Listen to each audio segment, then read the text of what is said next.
Hi guys, I'm Blops. This is going to be my first light commentary video, just ranting about the new Ultima Weapons that they're going to be released very soon onto the City Opera Omnia on the JP version. So I'm just going to just talk about a little bit about doing a quick overview on what they are, how to get them, what do they give, and what my strats are, and finally just going to talk over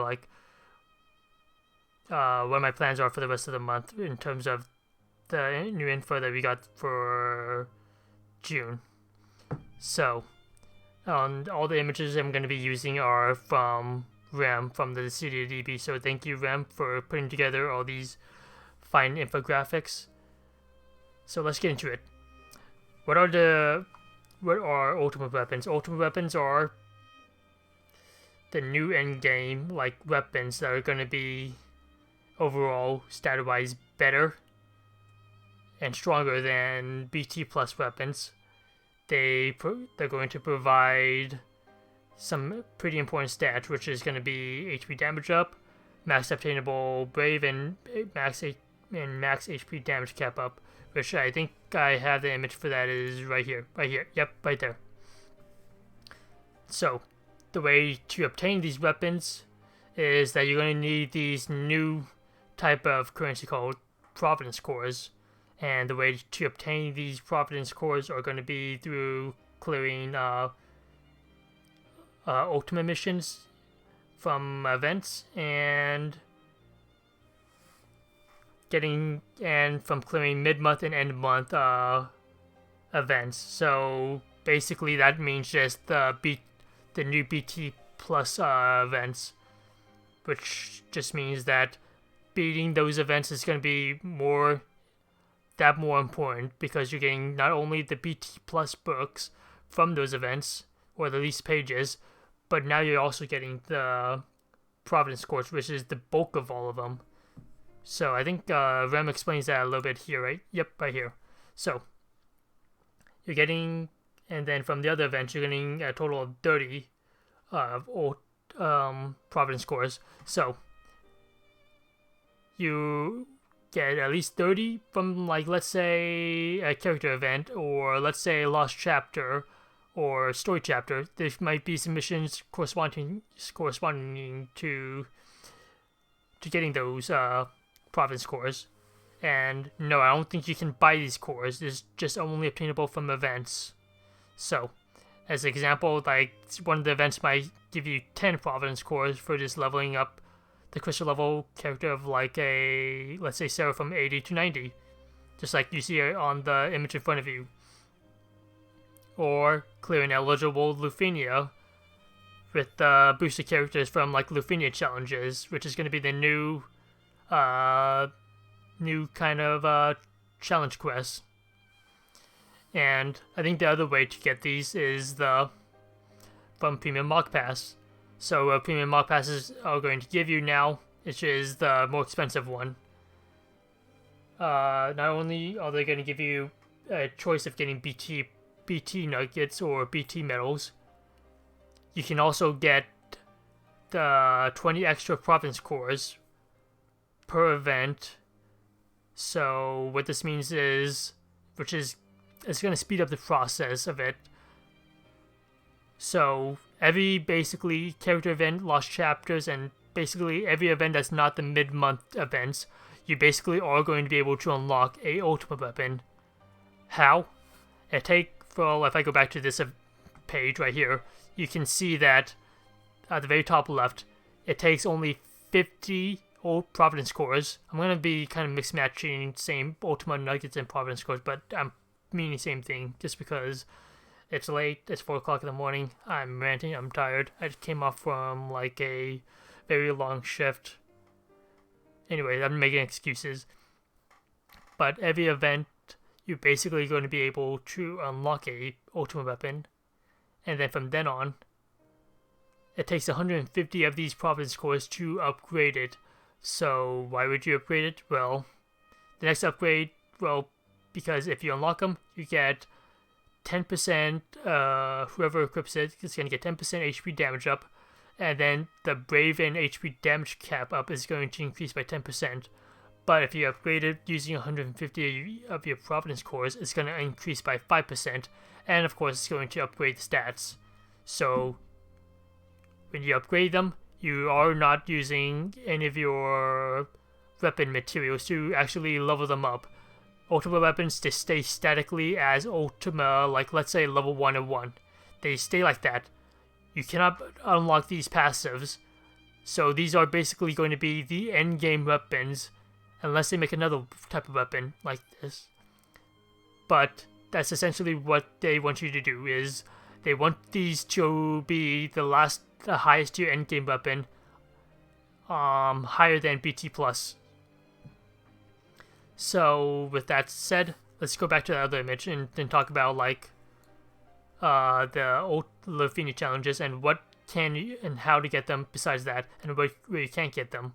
So any kind of event that has Lufenia, a Lufenia stage, you can get Ultima or Nuggets or these Providence cores from. And the way you need to get these is that you can get at least I think it's like, yeah, it's 5 per booster character that you bring along with you.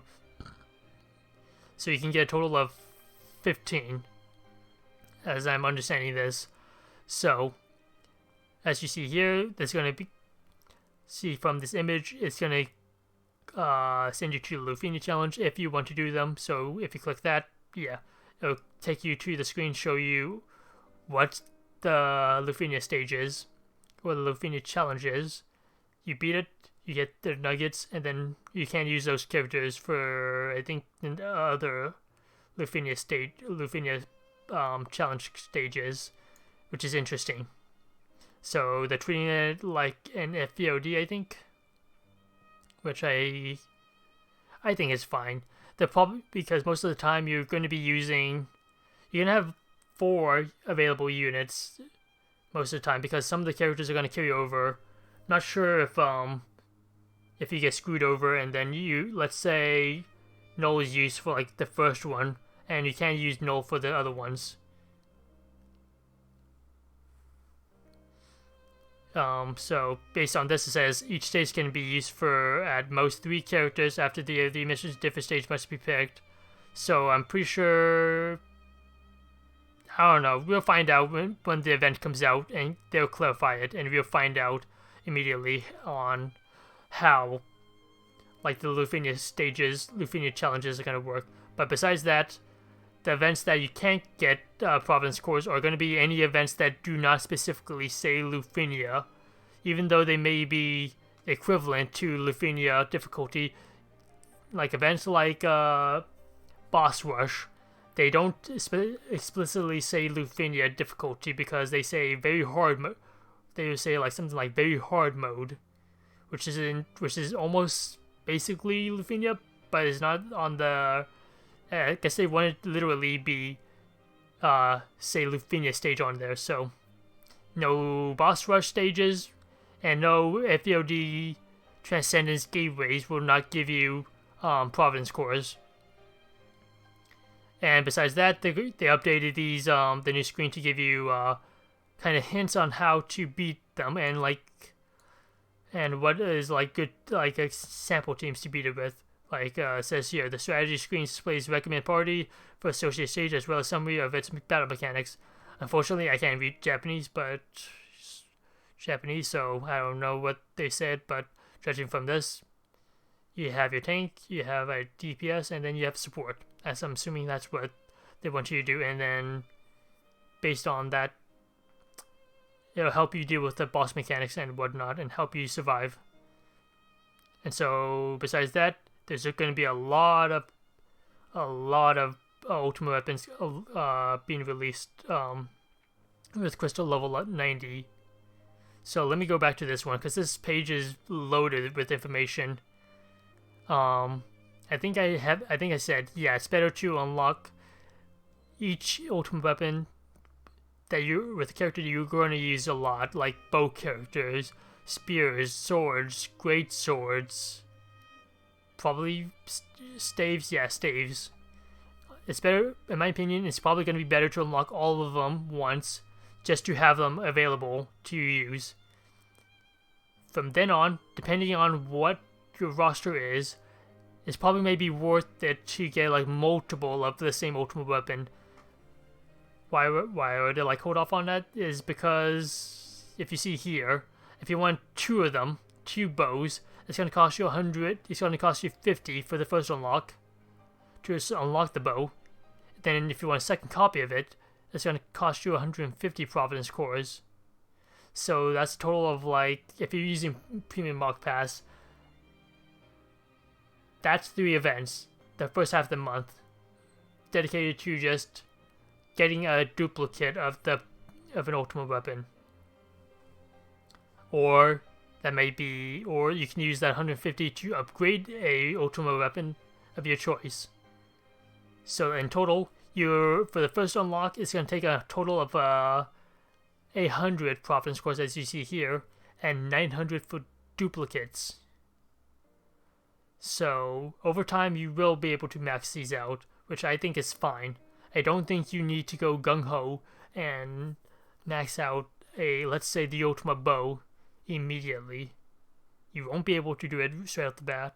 It's going to take a long time, and probably, I didn't do the math, but it's going to take a while. But the end result is you get 40% HP damage up and Brave cap and HP damage cap up with a lot of strong stats. Like, that is very nice addition. And these stats are I think they're much higher than what BT plus weapons can give you. So besides that, there's more information. Wait, hold on. It's not. My bad. There you go. So, to be able to equip a Ultima Weapon, you need to have the character first be part of the Crystal Level 90 Awakening, and you need to be able to have enough of these new shards to upgrade the character to Crystal Level 90. Along the way, though, you see a lot of very, very good stuff along the way that you're gonna want. Of course, level 10 from leveling up a character from 80 to 90 is gonna be awesome. Some stat upgrades, more CP for the juicy stuff right here. EX extensions. So, from my understanding, I thought they were going to hold off on EX extensions, and I think this isn't the EX reworks that I was thinking of that are coming in like July-ish, I think. I think these might be separate, but these do sound like a way for them to just straight up upgrade EX skills, and then straight up just make them better without needing to rework the entire skill. But from this example with Sarah's Ultima Arrow Extension 2, she's going to give the party Brave gain by 100% of her own attack. Her attack itself is going to deal 2 dumps. Her overflow is going to increase up to 150%. And then she's going to Brave Refund the entire party by 50% of the HP damage dealt. And then the potency is going to be increased by 150%, which is pretty awesome. I think the only thing I would think that would be missing from this skill is if it was AoE. But anyway, I'm just being nitpicky at that point. But this sounds really, really strong. On top of the LD board, she's probably going to get the same one as like global, and maybe even more. It's going to be awesome. And then for the 88 crystal level, you're going to get the Advanced All Extension 2, which is the crystal level 65 skill that you unlocked. So just to go over it, Sarah's going to get 10% attack up, party attack up, party stolen overflow limit by 20%, party gained overflow limit is going to be 10%, and party brave recovery is going to increase to 10%, and the duration of this is going to last from, instead of 5 turns, it's going to be 7 turns. So That is awesome, man. Yeah, as it says here, you must have the growth passive, which means you need to use the bloomstones and get the bloom from and unlock the passive, which shouldn't be a problem. If you've been playing enough, you should have enough to get the bloomstones, or even have all of them unlocked. So, I guess my final thoughts on this are Ultima Weapons seem really good. They don't seem that hard to obtain. If you play through all the events, you should be able to get them. Premium Mod Pass I don't think it's going to be pay to win. It just speeds it up, the rate of when you get Ultimate Weapons, so I think that's completely fine.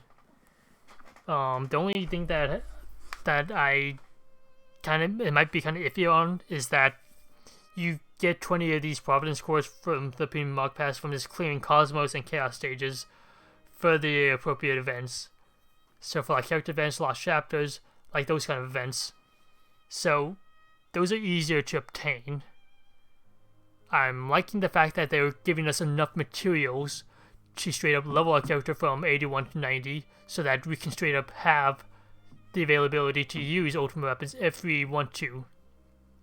And they're giving us a bunch of missions and login rewards and a chocobo board that gives us lots of gems, Providence cores, and just be able to get a head start on this, just like how they did it with BT Plus, by just giving us a free book, some nuggets, just to be able to get us afloat, and then from then on, it's just a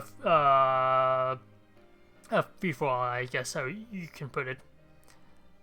As everyone's going to prioritize which ultimate weapon they want first. Like some people might prioritize a sword for Bart's, or a great sword for, let's say, Paladin Cecil, a bow for Fran. I don't know. I'm just picking characters and saying stuff at this point, as I'm starting to ramble on too long.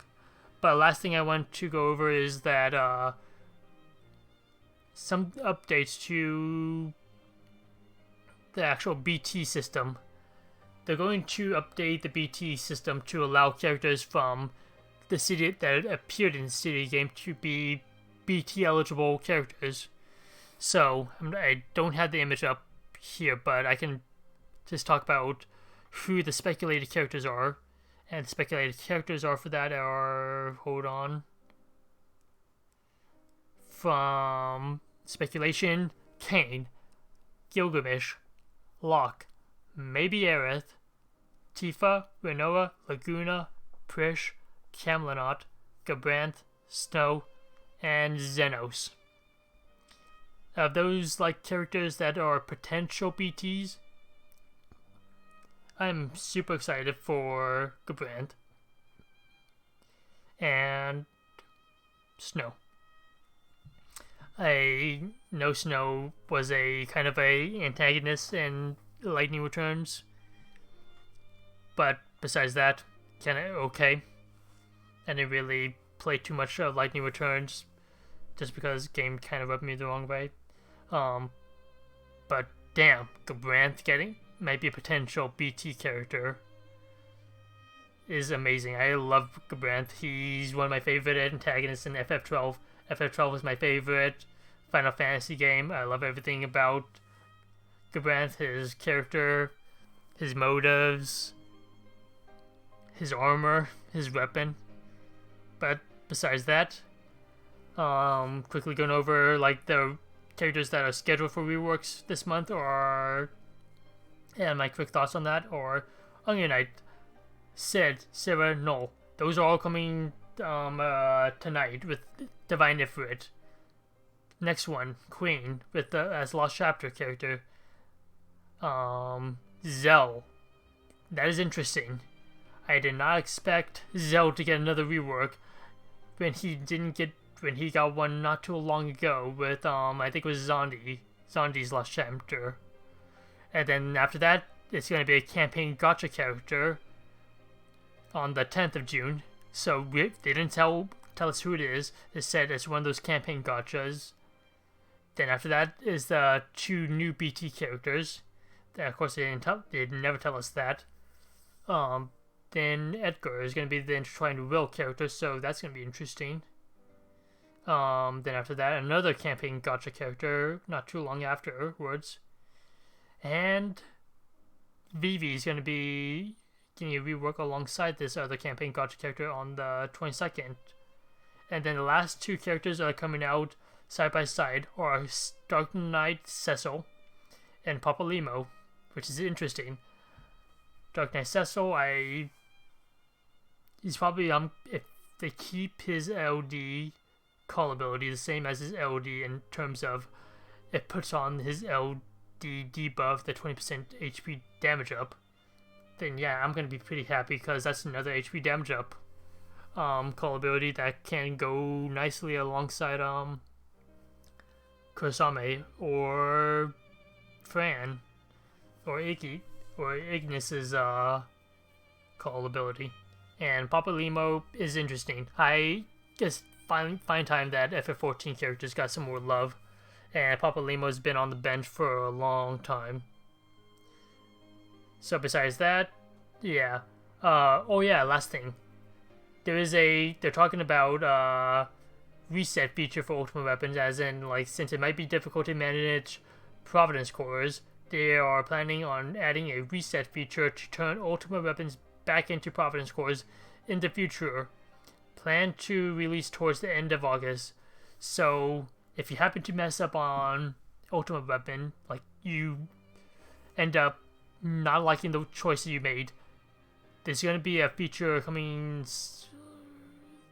what is this, June, July, August, so around 3 months from now as of recording this, you're going to have a way to refund a Ultima Weapon. So if you happen to mess up and spend all your accumulated, like, I don't know how much you're even going to make at this point, but let's say you magically make it up to 800 Providence cores and you max out one Ultimate Weapon, and then you decide, that probably wasn't the best idea. I think I'd rather have a bunch of more Ultimate Weapons, like quantity over quality, than just one beefed up Ultimate Weapon. Then yeah, then there's gonna be a feature out there to help you fix your mistakes, kind of like the sphere removal. But I'm not too sure how they're gonna implement the reset. But besides that, thank you for listening to my rant, and I might do these again in the future with global community streams, maybe. And I might do this again for the Japanese OpeOpe, as these don't seem too bad and I like talking about them. But thanks again, and I'll see you guys next time.